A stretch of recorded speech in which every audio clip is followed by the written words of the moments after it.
2021 ခုနှစ် April လောက်ပိုင်းကတောင်ကိုရီးယားနိုင်ငံဆိုးလ်မြို့ရဲ့အင်ချီမီဈေးကအမြင့်ဆုံးကိုရောက်ရှိနေခဲ့ပါတယ်။ဆိုရကချင်းငွေတွေကိုတင်းတင်းကြပ်ကြပ်ကန့်သက်ထားပေမဲ့လူတွေကတော့အိမ်ဈေးတွေထပ်တက်လာမှာကိုကြောက်တာကြောင့်သူတို့ရဲ့ပိုင်ဆိုင်သမျှကိုထုတ်ရောင်းပြီးအကျွေးတင်ထန်ကတိုက်ခန်းတွေကိုဝယ်ယူခဲ့ကြပါတယ်။အဲ့ဒီအချိန်မှာကုမ္ပဏီတစ်ခုကလက်ထောက်မန်နေဂျာဆွန်ချန်းလဲအပါဝင်ဖြစ်ခဲ့ပါတယ်။သူဟာသူ့ရဲ့စုဆောင်းငွေအလုံးကိုထုတ်သုံးလိုက်အောင်မကပဲအလုပ်ကနေပါချင်းငွေတွေအများကြီးယူပြီးဆက်လက်လောက်မှာရှိတဲ့တိုက်ခန်းမှတ်1400ကို1.1 ဘီလီယံပေးကဝယ်ယူခဲ့ပါတယ်။သူဟာဒီတိုက်ခန်းမှာသူ့ရဲ့စိတ်ဆက်ထားတဲ့ချစ်သူနဲ့အတူပျော်ပျော်ရွှင်ရွှင်နေထိုင်ဖို့ရည်မှန်းထားခဲ့တာပါ။ဒါပေမဲ့3နှစ်အကြာ2024ခုနှစ်ဩဂုတ်လရောက်တဲ့အခါမှာတော့ဆွန်ချင်းရဲ့ဘောဟာဗယံပတာဖြစ်သွားခဲ့ပါတယ်။သူဝယ်ထားတဲ့တိုက်ခန်းစီဟာ1တန်း800အထိကိုထိုးကျသွားပြီးသူကတော့1တန်း900အကျွေးနဲ့နင်မွန်းခဲ့ရပါတယ်။စိတ်ဆက်ထားတဲ့ချစ်သူကလည်းသူ့ကိုထားသွားခဲ့တယ်လို့အကျွေးတွေကြောင့်စိတ်ပိစီးနေတဲ့ကြားကအဘော်တက်ကတဒုံဒုံနဲ့ထွက်လာတဲ့ဆိုညံတန်တွေကြောင့်သူကယူမတက်ဖြစ်နေခဲ့ရပါတယ်။အလုံးမှာလည်းသူ့ရဲ့အထက်လူကြီးကတိုက်ခန်းဝယ်မဲ့စားခရစ်စတိုဝယ်ခဲ့တဲ့နာလို့သူ့အနာကိုစားနဲ့ပတ်သက်လို့ပြောဆိုတာကိုခံလိုက်ရပါတယ်။စားဝတ်နေခက်ခဲလာတဲ့ဆွန်ချန်ဟာ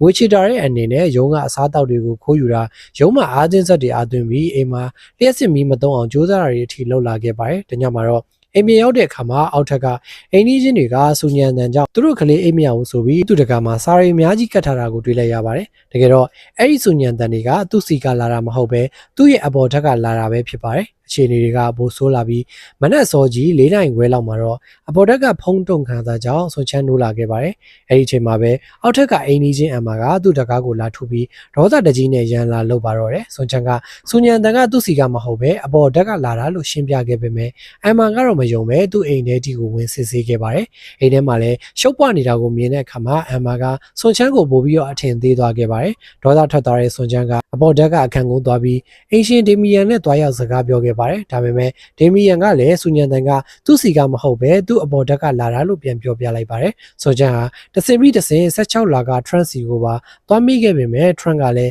းသူ့စီမှာခလေးရှိလို့ဒီလိုမျိုးညဘက်မှာစူညံအောင်မလုပ်ဘူးလို့ညင်းဆိုခဲ့ပါတယ်။ဆိုချန်ဟာ18လာကခရစ်ယာန်ဘာသာဝင်တက်ကြီးရဲ့အိုဇနီးမောင်နှံကြီးတွားရောက်မေးမြန်းခဲ့ပေမဲ့သူတို့ကလည်းဘာမှမသိဘူးလို့ပြောတာကြောင့်ဒီစူညံတန်တွေကဘယ်ကလာလဲဆိုတာကိုစဉ်းစားမရအောင်ဖြစ်နေခဲ့ပါတယ်။ဆွန်ချန်ဟာအပြေရှာမရပဲအပေါ်ဆုံးထက်ကအခန်းမှာရှိနေတဲ့အိမ်ယာကိုယ်စားလှယ်အမလီစီကိုရောက်သွားခဲ့ပါတယ်။အမလီကတော့ဆွန်ချန်ရဲ့အခက်အခဲတွေကိုစာနာပြလိုက်ပြီးတိုက်ခန်းတွေရဲ့နေရန်ကတစ်ခုနဲ့တစ်ခုဆက်ဆွဲထားတာကြောင့်အတန်ကဘယ်ကလာမဲ့အတိအကျသိဖို့ခက်တယ်လို့ရှင်းပြလိုက်ပါတယ်။ဒါအပြင်အောက်ထက်ကအမဟာပြဿနာရှာတတ်တဲ့သူဖြစ်ကြောင်းနဲ့သူမကိုမကြခင်တိုက်ခန်းကနေဖိနိုင်တော့မှဖြစ်ကြောင်းပြောပြပြီးဆွန်ချန်ကိုနှစ်သိမ့်တဲ့အနေနဲ့ငွေအချို့ကိုပေးလိုက်ပါတယ်။ဆွန်ချန်ကလည်းငွေရသွားလို့ဝမ်းသာခဲ့ပေမဲ့အိမ်ပြန်ရောက်တဲ့အခါမှာတော့သူ့ရဲ့စပိန်ကိုတစုံတစ်ယောက်ကဓာတ်နဲ့လိဖြတ်သွားတာကိုတွေ့လိုက်ရလို့အမလက်ချက်ပဲဆိုပြီးဒေါသတကြီးဖြစ်သွားခဲ့ရပါတယ်။နောက်တနေ့ရုံးမှာဆွန်ချန်ကသူ့လို့ပေါ်ကိုင်ဘက်ချက်ကိုဒီအကြောင်းတွေရင်ဖွင့်ပြတဲ့အခါချက်ကသူ့ကိုထိုးစမ်းတဲ့ခရစ်စတိုဂရုအကြောင်းတစ်ခုကိုပြောပြပါတယ်။အဲဒီဂရုကနေ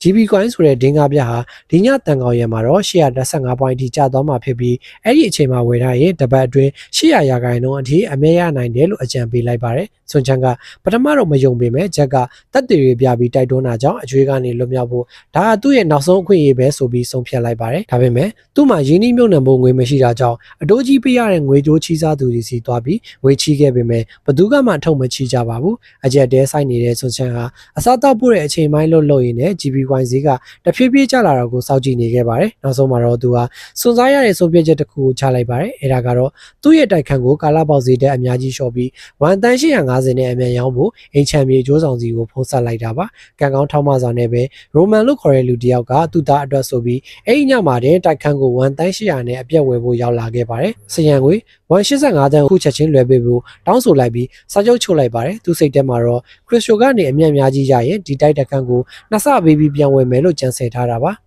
စရန်ငွေဘဏ်ထဲရောက်တာနဲ့ဆွန်ချန်ဟာတန်ကောင်းရဲ့အချိန်မတိုင်ခင်မှာပဲအိမ်ကိုအပြေးလွှတ်ပြန်လာခဲ့ပါတယ်။ဖုံးအားကုန်ကန်ဒီအခြေအနေမှာတော့သူဟာအမော်တကောနဲ့ခရစ်စတိုအကောက်ဖွင့်လိုက်ပြီးချက်ပြောတဲ့815 point ရောက်တဲ့အချိန်မှာသူ့လက်ထဲမှာရှိသမျှ85တန်းလုံးကိုပုံအောပြီးတော့ဝယ်လိုက်ပါတော့တယ်။နောက်တနေ့မှနဲ့နိုးလာတဲ့အခါမှာတော့ GB ဈေးကွက်ကတကယ်ပဲနှစ်ဆတက်နေတာကိုတွေ့လိုက်ရလို့သူဟာပျော်လွန်းလို့ခုန်ပေါက်နေခဲ့ပါတယ်။ချက်ကလည်းဖုံးဆက်ပြီးဩဂုတ်လ15ရက်နေ့မနက်8:15မိနစ်မှာ800ရာခိုင်နှုန်းအထိအမြတ်ရမှာဖြစ်လို့အဲ့ဒီအချိန်မှာရောင်းဖို့တတိပေးလိုက်ပါတယ်။ဆွန်ချန်ဟာပထမဆုံးအချိန်အဖြစ်မျောလင်းချက်တွေပြန်လဲရှင်းသလာပြီးသူ့ဘဝအသစ်အတွက်အိမ်ကိုလည်းတန်ရှင်းရေးတွေလုပ်နေခဲ့ပါတယ်။ မျောလင်းချက်တွေနဲ့ရင်ခုန်နေတဲ့ဆွန်ချန်ဟာအမိုက်သွားပြစ်ရင်ဘေးအိမ်ကဝမ်းထဲပူဆွေးနေတဲ့အိမ်ကြီးချင်းကိုတွေ့ခဲ့ပေမဲ့ဘာမှတော့တတိမထားခဲ့ပါဘူးဒါပေမဲ့အဲ့ဒီညသူအိပ်ပျော်နေတော့မှပဲထူးဆန်းတဲ့လူတစ်ယောက်ကသူ့အိမ်ထဲကိုတိတ်တိတ်ခိုးဝင်လာပြီးခရစ်စတိုမှတ်စုတွေကိုကြည်သွားရုံတင်မကပဲကျမ်းမြေပေါ်မှာပစ္စည်းတစ်ခုကိုလည်းခြံထားခဲ့လိုက်ပါတယ်ခဏကြာမှတော့အောက်ထပ်မှာတရုံတုံနဲ့ထူရိုက်တန်တွေကြောင့်ဆွန်ချန်တစ်ယောက်နိုးလာခဲ့လာပါတယ်အိမ်ရှိမှာ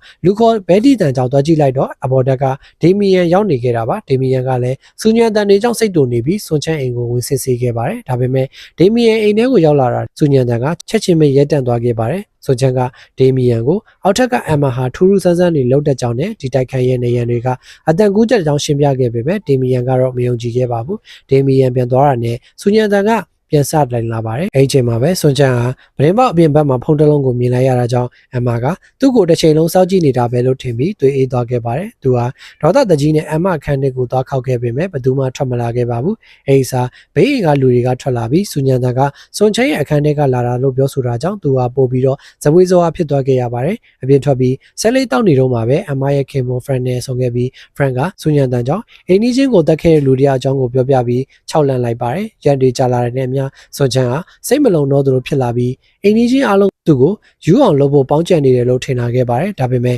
GB ကွိုင်ဈေးကတရေတက်နေတာကိုကြည့်ပြီးသူကအားတင်ခဲ့ပါတယ်တညမှာတော့သူ့ရဲ့ရင်းနှီးမြုံနှံမှုတွေပျက်စီးသွားပြီးသူ့အမေကသူ့ကိုဒေါသတကြီးအော်ဟစ်နေတဲ့အိမ်မက်ဆိုးကြီးကနေနိုးထလာခဲ့ပါတယ်အိမ်နေဟာဩဂုတ်လ14ရက်နေ့ဖြစ်ပြီးခရစ်စတိုကိုပြန်ရောက်ရမယ့်နေ့မတိုင်ခင်တရက်လိုပဲဖြစ်ပါတယ်GB ကွိုင်ဈေးက480ရာခိုင်နှုန်းအထိမြင့်တက်နေပြီဖြစ်လို့သူဟာအရန်ကိုစိတ်လှုပ်ရှားနေခဲ့ပါတယ်ဒါပေမဲ့အဲ့ညမှာပဲအရင်ကထက်အဆက်ပေါင်းများစွာပိုကျဲတဲ့စူညံတန်တွေထွက်ပေါ်လာပြန်ပါတယ်စူညံဟာဒေါသအလိမ့်လိုက်ထွက်လာပြီးကျမ်းမြေကိုအားကုန်သုံးပြီးပြန်ထူလိုက်ပါတယ်အဲ့ဒီအချိန်မှာပဲအိမ်ရှိမှာဒေါသထွက်နေတဲ့အိမ်ကြီးချင်းတအုံလုံးရောက်လာပြီးသူ့ကိုဝိုင်းဝန်းအပြစ်တင်ကြပါတော့တယ်အမလီကဂျောင်းဝင်ဖြန့်ပြေဖို့ကြိုးစားပေမဲ့အိမ်ကြီးချင်းတွေကတော့ဆွန်ချန်ရဲ့အိမ်ထဲကိုအတင်းဝင်ရောက်စစ်ဆေးကြပါတယ်အိမ်ထဲရောက်တဲ့အခါမှာတော့ဆွန်ချန်ဟာထိတ်လန့်တုန်လှုပ်သွားရပါတယ်ဘာလို့လဲဆိုတော့သူ့အိမ်ရဲ့တောက်တနေရာမှာ YouTube ကနေစောက်လို့ရေးဆူညံတန်တွေကိုဖွင့်ထားတဲ့ဖုန်းတစ်လုံးနဲ့စပီကာတစ်ခုကိုတွေးလိုက်ရလို့ပါပဲဆွန်ချန်ဟာဒါကအစီအစဉ်တကျအကွက်ချခံရတယ်ဆိုတာကိုသိလိုက်ရပြီးဖရန်ကလာထည့်သွားတာလို့လက်ညှိုးထိုးဆွဆွဲလိုက်ပါတယ်သူဟာဒေါသတကြီးနဲ့ဖရန်ကိုပြေးထိုးဖို့ကြိုးစားပေမဲ့ဖရန်ကအထိုးခံရတယ်လို့ဟန်ဆောင်ပြီးလဲကျသွားခဲ့ပါတယ်အဲ့ဒီအချိန်မှာပဲရဲတွေကဘယ်ကနေရောက်လာမှမသိပဲဆွန်ချန်ကိုပတ်ဝန်းကျင်ဆူညံအောင်လုံးဝတဲ့မှုနဲ့ဖမ်းဆီးသွားပါတော့တယ်။ဩဂုတ်လ15ရက်နေ့မနက်8:15မိနစ်မှာတော့ခရစ်စတိုကိုရောင်းရတော့မှဖြစ်ပေမဲ့သူဟာအချုပ်ခန်းထဲကိုရောက်နေခဲ့ပါတယ်။အချုပ်ခန်းထဲရောက်နေတဲ့ဆွန်ချန်ဟာဩဂုတ်လ15ရက်နေ့မနက်8:15မိနစ်မှာခရစ်စတိုကိုရောင်းဖို့9မိနစ်ပဲလိုပါတော့တယ်။သူဖုန်းကလည်းပြတ်နေတာကြောင့်ရဲရရှိကိုဘိုင်းနာတယ်လို့ဟန်ဆောင်ပြီးအိမ်သာသွားခွင့်တောင်းလိုက်ပါတယ်။အဲဒီကနေရဲစခန်းအရာရှိချုပ်ရဲ့အခန်းထဲကိုခိုးဝင်ပြီးတကားပိတ်ကကွန်ပျူတာနဲ့ခရစ်စတိုကောက်တဲ့ဝင်ဖို့ကြိုးစားပါတော့တယ်။ကံကောင်းထောက်မစွာနဲ့ကောက်တဲ့ကိုဝင်နိုင်သွားခဲ့ပါတယ်။အဲဒီအချိန်မှာပဲ GB ကွိုင်ဈေးက600ရာခိုင်နှုန်းအထိကိုတက်နေပါပြီဒါပေမဲ့ဆွန်ချန်ကလောဘတက်ပြီး800ရာခိုင်နှုန်းအထိစောက်ဖို့ကိုဆုံးဖြတ်လိုက်ပါတယ်အဲဒီဆုံးဖြတ်ချက်သူ့ဘဝအတွက်အမှားဆုံးဖြစ်သွားခဲ့ပါတယ်ရဲတွေကတကားကိုရိုက်ချိုးပြီးဝင်လာတဲ့အချိန်မှာပဲ GB ကွိုင်ဟာ800ရာခိုင်နှုန်းအထိရောက်သွားခဲ့ပေမဲ့ဆွန်ချန်ကလက်စစ်တုံးနဲ့အတုခံလိုက်ရပြီးတတိလစ်သွားခဲ့ပါတယ်သူတတိမိသွားခြင်းမှာတော့ကွန်ပျူတာဂျိုးကလည်းပြုတ်သွားတာကြောင့်အယောင်းဝယ်ကမအောင်မြင်သွားခဲ့ပါဘူး၄နိုင်ကြာမှာတော့အမလီကသူ့ကိုအာမခံနဲ့ထုတ်ပြီးလို့လွတ်လာခဲ့ပါတယ်ဒါပေမဲ့အပြင်ရောက်တဲ့ခါမှာတော့ GB ကွိုင်ဈေးက3ညထိထိုးကျသွားပြီးသူရင်းနှီးနှုတ်နှံထားတဲ့85သုံးလုံးဆုံးရှုံးသွားတာကိုသိလိုက်ရပါတယ်တိုက်ခန်းကလည်းရောင်းလိုက်ပြီးဖြစ်လို့သူဟာဘဝပြတ်သွားပါတော့တယ်ဆွန်ချန်ဟာဘဝကိုလက်လျှော့ပြီးကိုဆုံးစီရင်ဖို့ကြံစီနေတော့အောက်ထက်ကဆူညံတန်တွေကိုကြားရပြန်ပါတယ်ဒီတစ်ခါတော့သူကလက်တိဆုပ်ပြီးအောက်ထက်ကိုဆင်းသွားခဲ့ပြန်ပါတယ်အောက်ထက်မှာတော့ဒေမီယန်နဲ့ဆောင်ခဲ့ပြီးသူတို့နှစ်ဟာအမီလီခန်းတွေကိုခိုးဝင်ကြည့်ကြပါတယ်အဲ့ဒီမှာတော့တိုက်ခန်းဝယ်ယူထားတဲ့စာချုပ်တစ်ခုကိုတွေ့လိုက်ရပြီးဝယ်ယူသူကတော့ဆွန်ချန်ရဲ့တိုက်ခန်းကိုဝယ်ထားတဲ့ရိုမန်ပဲဖြစ်ပါတယ်တကယ်တော့ရိုမန်နဲ့အမလီတို့ကလင်မယားတွေဖြစ်ပြီးသူတို့ဟာတိုက်ခန်းဆေးကြီးကြအောင်တမင်ဆူညံတန်တွေလုပ်ပြီးလူတွေကိုစိတ်သက်ကြအောင်လုပ်ကတိုက်ခန်းဆေးတွေကိုဈေးပေါပေါနဲ့လိုက်ဝယ်တဲ့သူတွေဖြစ်နေကြတာပါဒါပေမဲ့ဇက်လန်ကဒီမှာပြီးသေးပါဘူးဆွန်ချန်ဟာထပ်မံစုံစမ်းရင်းနဲ့တကယ်တရားခံစစ်ကဒေမီယန်ဖြစ်နေတာကိုသိလိုက်ရပါတယ်ဒေမီယန်ကအရင်ကအဂလိလိုက်စားမှုကိုဖော်ထုတ်ခဲ့တဲ့သတင်းတောက်ဖြစ်ပြီးအမလီတို့ကြောင့်ဘဝပြတ်ခဲ့ရသူပါသူဟာအမလီတို့ကိုကလေးစားချစ်ဆွန်ချန်ကိုအသုံးချခဲ့တာပါဒေမီယန်အမလီကိုတက်လိုက်ပြီးအပြစ်အလုံးကိုဆွန်ချန်ပေါ်ပုံချဖို့ကြိုးစားခဲ့ပါတယ်နောက်ဆုံးမှာတော့ဆွန်ချန်ဒေမီယန်အမလီနဲ့ရိုမန်တို့ဟာတိုက်ခန်းထဲမှာထိတ်တိုက်တွေ့ကြပါတယ်အပြန်လန်တိုက်ခတ်ကြရင်ရိုမန်စိတ်ဆုံးသွားဆိုအမလီကလည်းဒေမီယန်ကိုတက်လိုက်ပါတယ်ဒါပေမဲ့ဒေမီယန်ကလည်းမသိခင်မှာအမလီကိုပြန်တက်နိုင်ခဲ့ပါတယ်ဆွန်ချန်ဟာစိတ်ဆုံးသွားတဲ့သူတွေကြားမှာတယောက်တည်းကြံရစ်ခဲ့ပါတယ်သူဟာကလေးစားချေဖို့တဲ့သူ့ရဲ့တိုက်ခတ်စာချုပ်ကိုပဲရှောက်ဖွေယူဆောင်သွားခဲ့ပါတယ်နောက်ဆုံးမှာတော့ဆွန်ချန်ဟာ အခန်းထဲကနေမှ gas တွေဖွင့်လာခဲ့ပြီးတိုက်ခန်းတစ်ခုလုံးကိုပောက်ခွဲပျက်စီးလိုက်ပါတယ်။ရန်နေငယ်ကြမှာတော့ဆိုချန်ကဆေးရုံကနေဆင်းလာပြီးအကလိလိုက်စားမှုတပ်တွေကိုရဲစီအပ်ခဲ့ပေမဲ့အဓိကတပ်တွေဖြစ်တဲ့စင်းစာအုပ်မရှိတော့ကြောင်းအမှုပိတ်သွားခဲ့ပါတယ်။နောက်ဆုံးမှာတော့ဆိုချန်ကနေမြို့လေးကသူ့အမေမှာပြန်နေထိုင်ရင်အေးအေးချမ်းချမ်းနဲ့နေနိုင်လာခဲ့ပါတယ်။ဒါပေမဲ့တညမှာတော့သူကအရင်ကတိုက်ခန်းစာချုပ်အဟောင်းတွေကိုပြန်ကြည့်နေတော့အခန်းထဲမှာအရင်ကလိုစူညံတန်တွေပြန်ကြားလိုက်ရပါတယ်။ဆိုချန်အဲ့ဒီတန်ကိုကြားရင်းနဲ့ထူးထူးဆန်းဆန်းအော်ဟိတ်ရီမောလိုက်ရင်းနဲ့ဇလန်လေးကပြီးဆုံးသွားခဲ့ပါတယ်